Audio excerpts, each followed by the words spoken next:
राम राम मंडळी. तर आज आपण चाललो आहे फिरायला. तुम्ही म्हणसाल कुठे? तर आज आपण चाललेलो विसापूरला. आणि बऱ्याच दिवसापासून चाललो होतं जायचं पण आज तो योग आला म्हणून चाललेलो विसापूरला.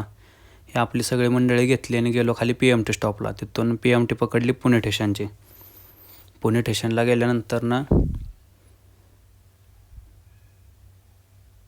तिकीट काढून घेतलं आणि आम्ही तिकीट काढेपर्यंत कार्यकर्ते म्हणले आम्हाला भुका लागल्यात. चालतंय म्हणलं वाघांनो या खाऊन तुम्ही, आम्ही जाऊन पुढे तिकीट काढतो. तोपर्यंत वाघ काय आपल्याला पण पार्सल घेऊन आलतंच. बसलो लोकलमध्ये, निघालो मलवलीला. मलवलीत उतरून आपला विसापूर फोर्ट जवळच आहे जरा. मग काय बसल्या बसल्या म्हणलं आता खाऊन घ्यावं, खायला आणलं होतं. मस्तपैकी दोघांनी पोहे खाऊन घेतले. बघता बघता मलवली आली, उतरलो. कारण की रविवार होता त्यामुळं गर्दी भरपूरच होती. रविवारचे सगळेच आपले वाघ पुण्यातले लोणावळ्याच्या जंगलात फिरायला येतात. ही आपली गँग बघा. इथून आम्ही चालू केलं तर ट्रेक येऊन बाजेगावात थांबलो. इथे आपल्या महाराजांचे दर्शन घेतले आणि पुढील प्रवासासाठी सुरुवात केली. हा जो तुम्हाला समोर दिसतोय तो आहे बाजे धबधबा. पाऊस एवढा जास्त नव्हता त्यामुळं धबधब्याला जास्त पाणी पण नव्हतं, पण होतं बऱ्यापैकी थोडंसं, कारण की थोडाफार पाऊस मधून अधून येत होता.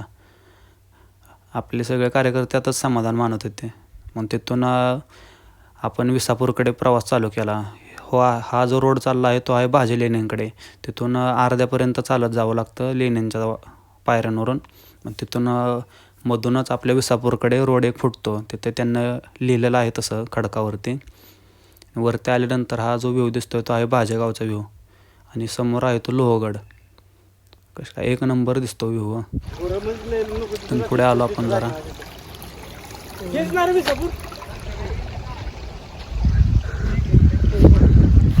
हा आहे समोरचा लोहगड, हा आहे विसापूर.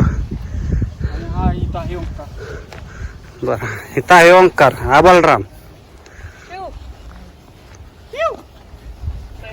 हा सायराज. त्यानंतर पुढचा ट्रेक चालू केला. हा पूर्णपणे जंगलातून होता, कारण की असं भारी वाटत होतं ना. थोडंसं घसरण पण होते, पण आपल्या सगळ्या वाघांनी बुडं घातलं होतं त्यामुळं बरं होतं जरा. पुढे आल्यानंतर आपल्याला आपल्या कोरेगावचे वाघ भेटले 3-4. त्यांना पण घेऊन म्हणलं चला एक आपण टेक घेऊ आपला. हा जो तुम्हाला समोर दिसत आहे तो विसापूरचा पुढचा दरवाजा आहे आणि दुसऱ्या बाजूने ज्या गाड्या जातात तो मागचा दरवाजा आहे. मग आपण पुढच्या दरवाजाकडून जाणार होतो, कारण की आपल्याला आपल्या मारुतीरायांचे दर्शन घ्यायचे होते. बऱ्याच दिवसापासून इच्छा होती की त्या रोडनं जायचं. मग आपण महाराजांच्या घोषणा देत देत आलो.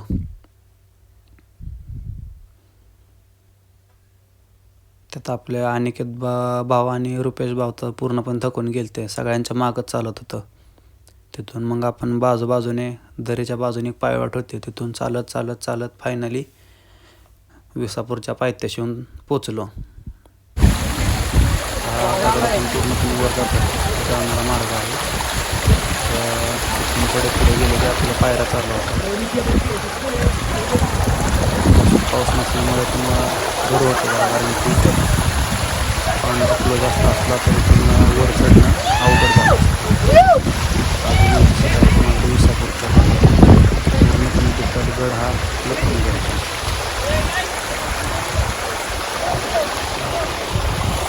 त्यानंतर आपण पायऱ्यांवरती आलो, हनुमानांचे दर्शन घेतले व पुढच्या ट्रेकसाठी सुरुवात केली. आता तुम्ही म्हणसाल ते पाणी दिसते, पण विषय कसा होता तुम्हाला मागाशी सांगितलं, पाऊस नाही एवढा, त्यामुळं इथे तुम्हाला असे धबधबे दिसणार नाहीत जास्त. नाही तर म्हणसाल रीलमध्ये पायऱ्यांवरून पाणी येताना दिसतं, आत्ता का नाही, ते पावसावर डिपेंड असतं. त्यानंतर सर्वजण आम्ही किल्ल्यावरती पोचलो आणि तिथून वरचा व्ह्यू बघितला. हा एक नंबर. त्यानंतर ह्या ज्या 2 तोफा आहेत त्या खूपच प्राचीन आहेत. त्यात एका तोफेत गोळा पण होता. हे जे आहेत ते कुंड, म्हणजे पाण्याच्या टाक्या खूप मोठ्या आहेत. हे तळे साचले होते, त्याच्याच बाजूला आपल्या गाई चरत होत्या. म्हणलं तुम्हाला पण एका टेकमध्ये घेतो. हा जो आहे व्ह्यू तो आपला विसापूरचा फोर्ट आहे, तो एका बाजूला बुरुज आहे एकदम कोपऱ्यावरती. त्या बुरुजावरून हा व्ह्यू दिसतो. पूर्ण विसापूर किल्ला दिसतो अर्धा तरी एका बाजूचा. त्यानंतर आपण जाणार होतो महादेवाच्या मंदिराकडे. त्या जाण्या अगोदरच हे झाड दिसले. त्याच्या बाजूला पण पाण्याची एक टाकी होती. व्ह्यू असला मस्त होता ते बासच.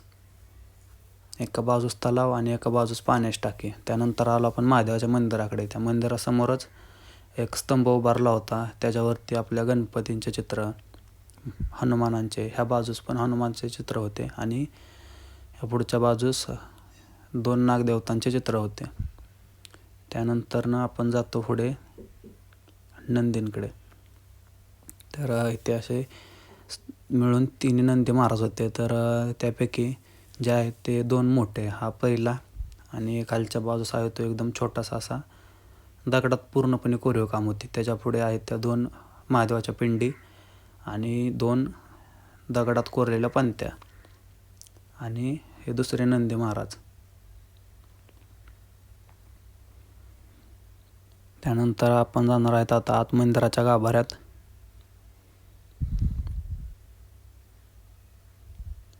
मंदिराच्या आत गाभाऱ्यात महादेवाची अशी मोठी पिंड आहे व त्याच्यावर नागदेवता आहेत आणि वरच्या बाजूसच आपल्या छत्रपती शिवाजी महाराजांचा फोटो लावलेला आहे. मग आपण महादेवांच्या पिंडीचे दर्शन करून घेतले. त्याच्या बाजूलाच एक त्रिशूळ पण लावलेला आहे. बाहेर येऊन म्हणलं आता बाहेरून पण मंदिर दाखवावं, कारण की पूर्णपणे असं दगडात बांधकाम होतं मंदिराचं. एक नंबर. वरती पत्रा लावलेला होता मंदिराच्या, पण बाजूची जी भिंत होती ती पूर्णपणे दगडात होती अशी.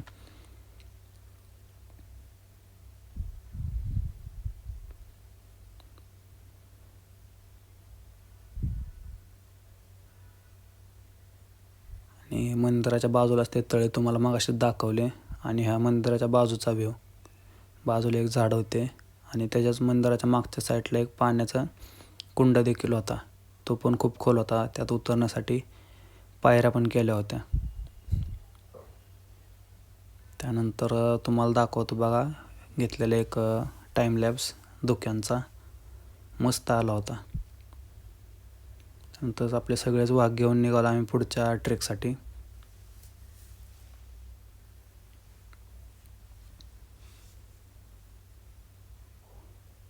हा दिसणारा व्ह्यू आहे तो पुणे मुंबई हायवेचा आहे बघा.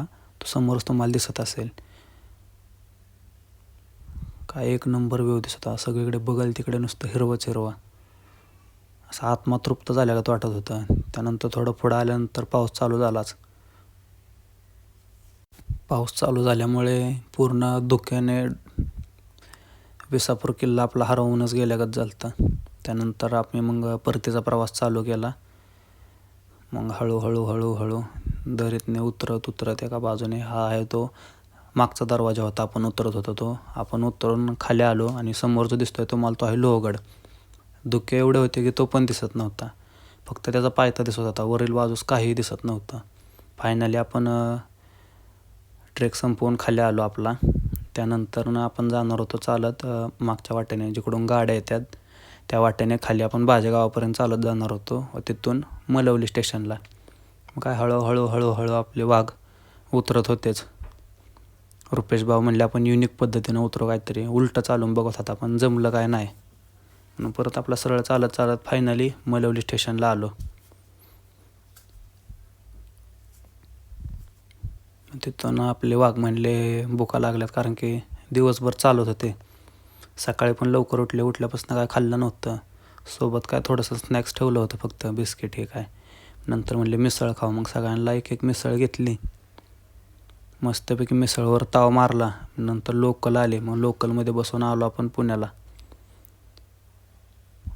गर्दी एवढी होती की उभा राहायला जागा नव्हती, एवढी लोकलला गर्दी होती. तरी पण आपलं कसं तरी ॲडजस्ट करत आलो. फायनली शिवाजीनगरला उतरलो. तिथपर्यंतच लोकल होते, तिथून पुढं नव्हते. लोकलला उतरल्यानंतर मग आपण जाणार होतो PMTनं घरी. मग फायनली आपल्याला PMT पण लवकरच भेटली. बसलो PMTत आणि आलो बॅक करायला. मग आलो, सगळेच कार्यकर्ते आपले वैतागले ते येऊन मग सगळेच झोपले.